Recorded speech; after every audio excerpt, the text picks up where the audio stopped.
रक्षाबंधन की कहानी।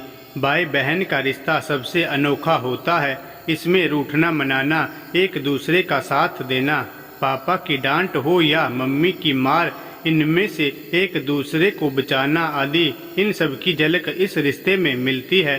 भाई बहन के प्यार को दर्शाता है। रक्षाबंधन का त्योहार हर साल श्रावण मास की पूर्णिमा के दिन रक्षाबंधन का त्योहार मनाया जाता है। बहन इस दिन अपने भाई की कलाई पर राखी बांधती है और बदले में भाई अपनी बहन की सदैव रक्षा करने का वचन देता है। रक्षाबंधन का पर्व विशेष रूप से भावनाओं का त्योहार है।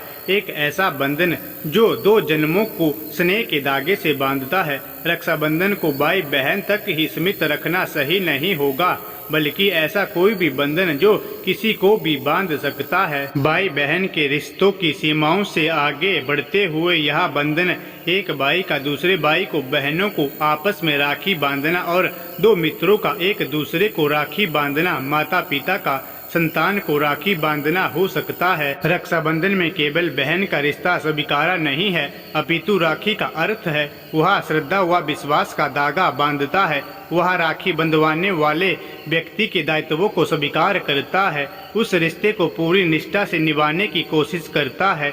हिंदू मान्यताओं के अनुसार जब राजा बलि के अश्वमेध यज्ञ करवाया था, तब भगवान विष्णु ने वामन अवतार लेकर राजा बलि से 3 पग धरती दान में मांग ली थी। राजा ने 3 पग धरती देने के लिए हाँ बोल दिया था। राजा के हाँ बोलते ही भगवान विष्णु ने आकार बड़ा कर लिया है और 3 पग में ही पूरी धरती नाप ली है और राजा बलि को रहने के लिए पाताल लोक दे दिया। तब राजा बलि ने भगवान विष्णु से एक वरदान मांगा कि भगवान, मैं जब भी देखूं तो सिर्फ आपको ही देखूं, सोते जागते हर क्षण में आपको ही देखना चाहता हूं।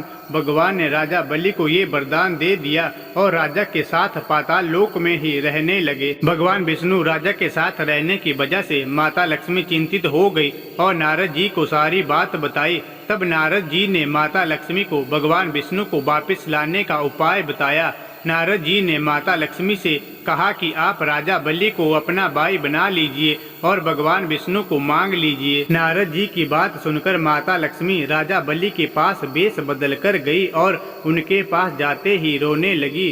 राजा बलि ने जब माता लक्ष्मी से रोने का कारण पूछा तो माँ ने कहा कि उनका कोई भाई नहीं है, इसलिए वो रो रही है। राजा ने माँ की बात सुनकर कहा कि आज से मैं आपका भाई हूँ। माता लक्ष्मी ने तब राजा बलि को राखी बांधी और उनसे भगवान विष्णु को मांग लिया है। ऐसा माना जाता है कि तभी से भाई बहन का यह पावन पर्व मनाया जाता है।